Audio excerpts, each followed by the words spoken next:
la evacuación de aguas grises de lluvia. También se le puede llamar aguas grises a lo que es lavamanos y ducha.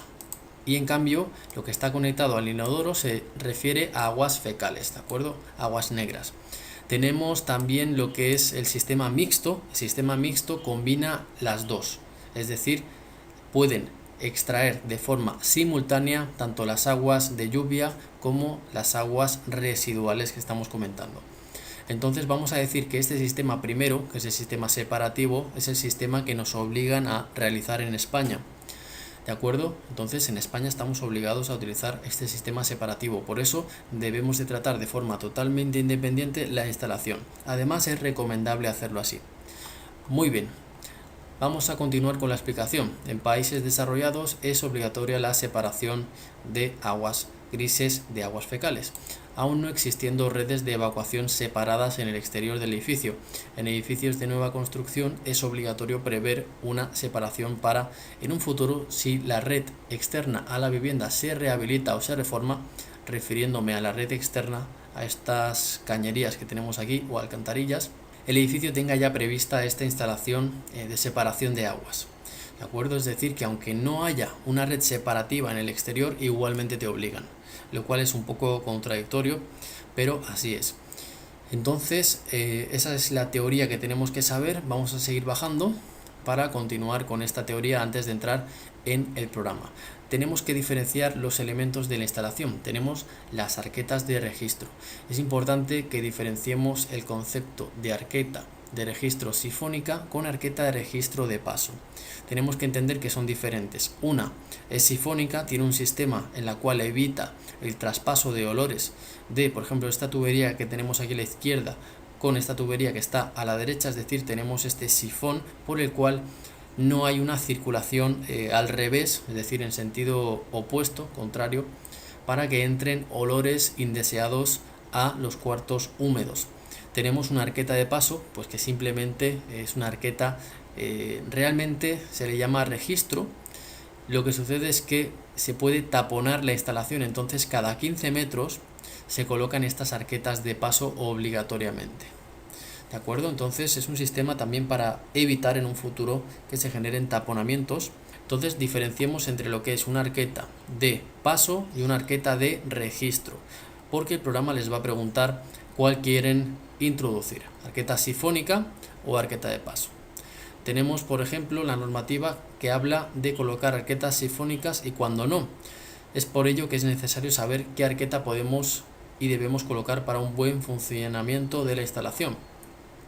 Ejemplo, la norma nos prohíbe colocar arquetas sifónicas a pie de bajante, sin embargo nos obliga a colocar botes sifónicos o sifones individuales en los aparatos.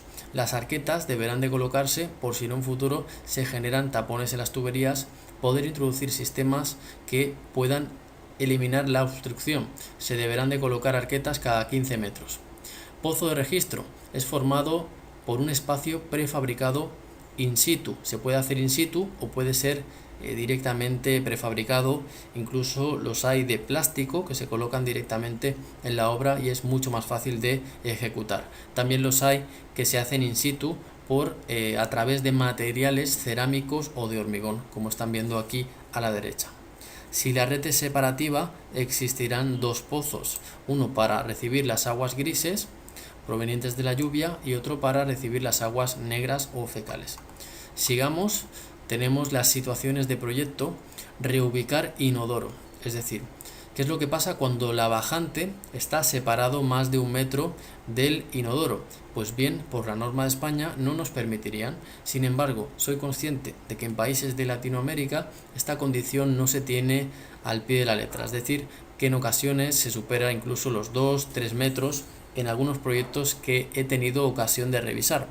Entonces, pero quiero comentar que la buena práctica constructiva sería dejar 1 metro de separación entre la bajante y el inodoro. Por eso, en situaciones de proyecto, nosotros tenemos que contemplar la posibilidad de decirle al arquitecto que nos cambie de lugar la posición del inodoro para que luego, si tenemos el cuarto técnico de la instalación reservado en una respectiva ubicación, no tener ese distanciamiento superior a 1 metro. Es decir, que en fase de proyecto si sabemos nosotros esta premisa y la queremos aplicar al proyecto, ya tenemos que empezar a cambiar situaciones de inodoros. De hecho, en el proyecto que les entrego de este edificio, ustedes tendrán que reubicar inodoros para cumplir con esa condición.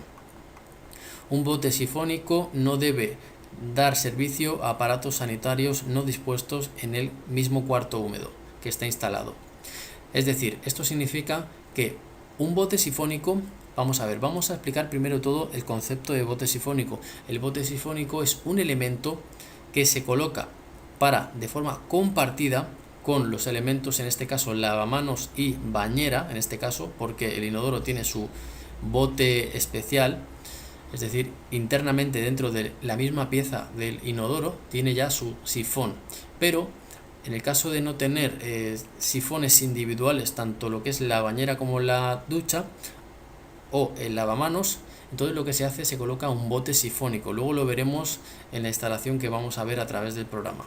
Ese bote sifónico debe estar dispuesto dentro de un cuarto húmedo y solamente abastecer para los aparatos que están dentro de ese cuarto húmedo. No podrá abastecer aparatos que estén fuera de ese cuarto húmedo. Por ejemplo, el bote sifónico colocado en este cuarto no podrá abastecer, por ejemplo, este lavamanos que tenemos en el otro cuarto húmedo. Muy bien, arqueta a pie de bajante, obligatoriamente no sifónica. Ver fotos. Es decir, esta foto que tenemos aquí es sifónica. Una arqueta a pie de bajante no tiene que ser sifónica, tiene que ser una arqueta simplemente de paso. Muy bien, vamos a explicar esta imagen que dice que deberemos de prestar especial atención. Fíjense a esta imagen. Vamos a explicar los conceptos que deberemos de aplicar para el tema de saneamiento. Fíjense, tenemos esta imagen. Esta imagen refleja concretamente 3 ventilaciones que hay que saber aplicar de acuerdo a la norma. Tenemos en primer lugar la ventilación primaria. La ventilación primaria se encuentra en la parte superior, es decir, la ventilación primaria es concretamente la que ponemos en el edificio, que sobresale por la parte superior de la cubierta. Tenemos incluso que separarnos por norma española, ya digo, en Ecuador o otros países de Latinoamérica es decisión suya de cómo lo deciden hacer, pero en España tenemos que separarnos concretamente, si no me equivoco ahora el dato tengo que buscarlo, pero creo que es 1.2 metros. Entonces, con este sistema, de acuerdo, sin este ventilador que tenemos aquí, no hace falta ventilador para este caso, simplemente se coloca de esta forma y se le puede colocar este elemento para generar el efecto Venturi o el efecto chimenea, ese efecto para extraer a través de la circulación de aire, se genera una depresión dentro de esta caja que lo que hace es absorber completamente los vapores, etcétera, etcétera. Entonces, teniendo en cuenta este concepto, esto es la ventilación primaria.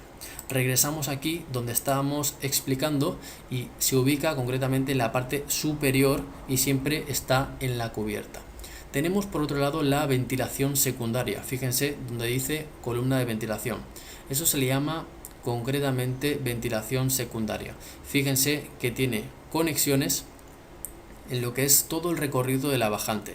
Aquí incluso le faltaría otra conexión porque se hacen conexiones por planta, cada 2 plantas o cada una planta, etcétera, etcétera. Lo recomendable sería hacer en cada planta una conexión para que ventile mejor.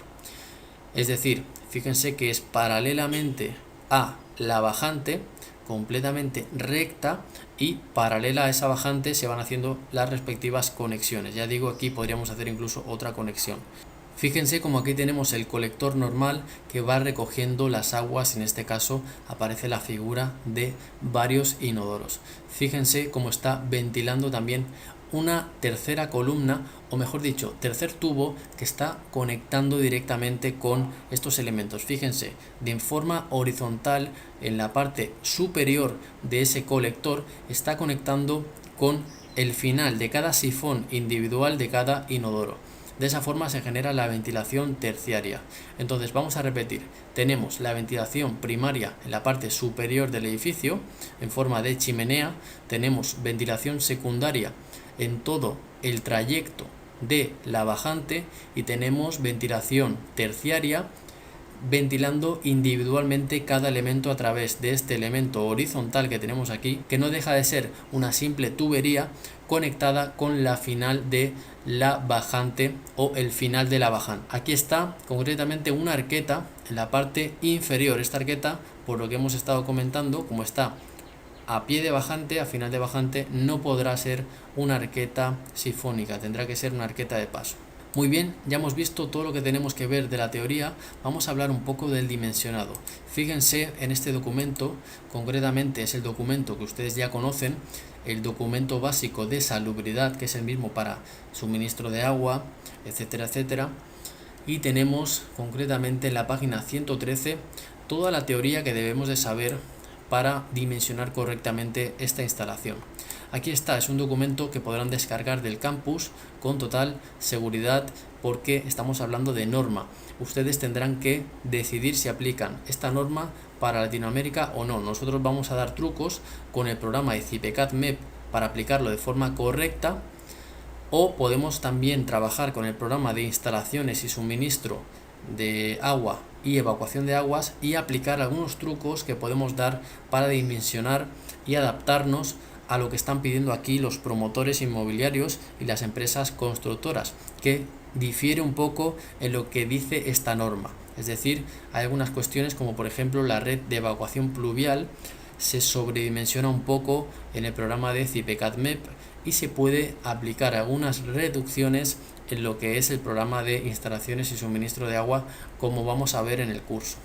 Entonces tenemos concretamente la parte del HS5 y en esta parte vamos bajando y vamos viendo el ámbito de aplicación. Esto no lo vamos a leer, lo que quiero es ir directamente a la parte de diseño, donde habla de las ventilaciones primarias, secundarias, etcétera, etcétera.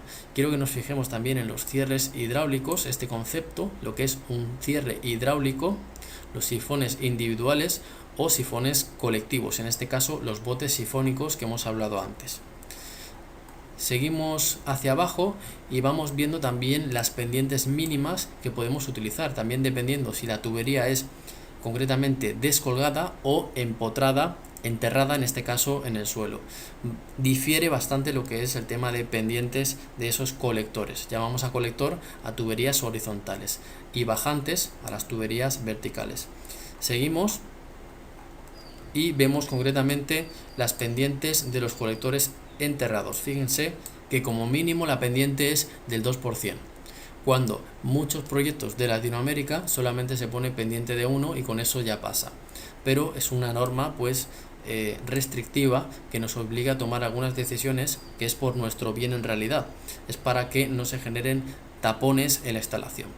Tenemos los elementos de conexión, esto no vamos a hablar por el momento, pero quiero que lleguemos a el tema de las ventilaciones. Fíjense, la ventilación primaria se considera suficiente como único sistema de ventilación en edificios con menos de 7 plantas. Es decir, que podemos aplicar solo este sistema de ventilación con edificios de menos de 7 pisos.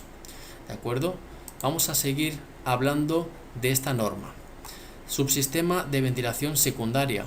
Pues quiero que vean que habla de 15 pisos, ¿de acuerdo? 15 plantas o más. Seguimos bajando y tenemos el subsistema de ventilación terciaria. Debe disponerse ventilación terciaria cuando la longitud de los ramales de desagüe sea mayor que 5 metros o si el edificio tiene más de 14 pisos. Bueno, pues esto realmente son ayudas para que no se generen esos tapones y también que pueda circular con facilidad toda esa evacuación de aguas. Perfecto, hablemos ahora del dimensionado. El dimensionado tenemos que tener en cuenta algunas cuestiones. Primero de todo, se llaman unidades de descarga cada uno de los elementos que tienen ese. Primero de todo, debemos de suministrar agua y luego se evacúa ese agua. Entonces, se suministra y en base de unas unidades de descarga por cada elemento, dependiendo de lo que recibe de agua cada elemento, pues se generan unas unidades de descarga. ¿De acuerdo? Tenemos lo siguiente: unidades de descarga correspondientes a los distintos aparatos sanitarios. Fíjense, aquí tenemos las unidades de descarga. Tenemos para un lavabo de uso privado, que sería una unidad de descarga. Una ducha sería 2, una bañera 3. Inodoro, estamos hablando de 8 cuando es con fluxómetro y con cisterna 4. Muy bien, sigamos con la explicación. Quiero que vean esta tabla que tenemos aquí, que es para otros aparatos sanitarios, pues aquí tienen, dependiendo de las unidades de descarga, botes sifónicos o sifones individuales. Cuidado con los botes sifónicos y los sifones individuales. Ramales colectores. Tenemos concretamente los colectores, que son esas tuberías horizontales también de evacuación de aguas, que dependiendo de la pendiente y de las unidades de descarga tenemos un diámetro en milímetros. En base a eso tendremos que escoger un valor comercial de esa tubería. Bajantes de aguas residuales. Fíjense, un bajante no es más que la tubería vertical, y dependiendo de las unidades de descarga y dependiendo de los pisos, las plantas, se dimensiona esa bajante. La bajante generalmente oscila entre 110 y 125, más o menos. Muy bien, tenemos los colectores horizontales de residuales. Lo mismo, ¿de acuerdo? Tenemos que tener mucho cuidado si estamos hablando de colectores pluviales o residuales. Deben de fijarse en ese dato, porque ahora, por ejemplo, entramos en todo lo que es evacuación de pluvial. Primero de todo, debemos de identificar un número de sumideros, que son sencillamente puntos de evacuación en las terrazas. Esos puntos de evacuación son los sumideros, que dependerán de la superficie de la cubierta. Por ejemplo, si la superficie de la cubierta es inferior a 100, pues debemos de colocar como mínimo 2 sumideros. Si la superficie de la cubierta es entre 100 y 200 metros cuadrados, deberemos de colocar 3 sumideros, y así sucesivamente en base a esta tabla. Canalones. Un canalón es como un colector de forma individual. Es lo mismo que un colector, pero a nivel pluvial. También tiene unidades de descarga, que realmente son metros cuadrados de proyección horizontal de esa cubierta. Tenemos diámetros mínimos de canalón, etcétera, etcétera, que se dimensionan en base a las pendientes. A una menor pendiente, pues más penaliza. Una mayor pendiente, pues puede evacuar con mayor facilidad. Diámetro de las bajantes de aguas pluviales. De la misma forma, aquí tenemos concretamente para 100 milímetros H. 100 milímetros H, ¿qué significa? Vamos a volver a la tabla anterior. Pues aquí deberemos de contrastar con el valor de la isoyeta, que lo tenemos aquí concretamente. El valor de la isoyeta, pueden ir a la parte del curso. El mapa de isoyetas del Ecuador, en este caso, nos indica lo que está lloviendo por en función de las áreas que tenemos a nivel geográfico. En diversas áreas está lloviendo más o menos. Entonces, en base a los datos que tenemos aquí, nosotros deberemos de hacer una interpolación con los datos que tenemos en la norma, ¿de acuerdo? Para que, si sabemos que estos son 100, pues si nosotros tenemos, por ejemplo, 90 milímetros H, lo que tenemos que hacer es una interpolación, una regla de 3, ¿de acuerdo? Una regla de 3 con estos valores. Es muy sencillo hacer, pero ya les digo, lo podemos comentar más adelante en el curso. Pero como lo va a hacer el dimensionado del programa, pues tampoco deberemos de preocuparnos mucho. Lo mismo para las bajantes pluviales. Fíjense, como estábamos comentando, colectores de aguas pluviales, etcétera, etcétera. Luego, un canalón es distinto a un colector.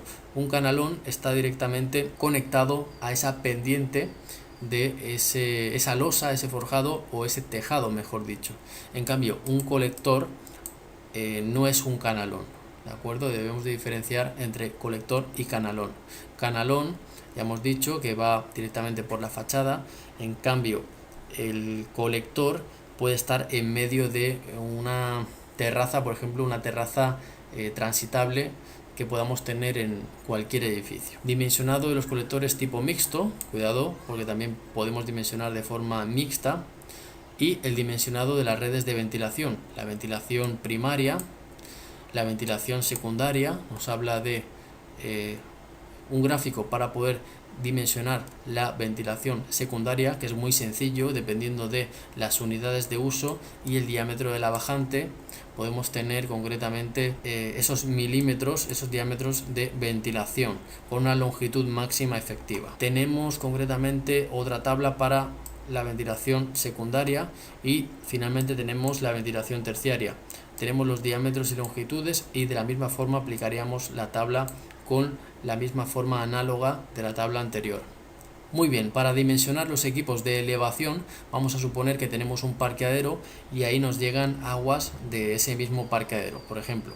Entonces queremos concretamente poner un grupo de elevación, lo veremos en un ejemplo en el curso, y deberemos de poner una bomba.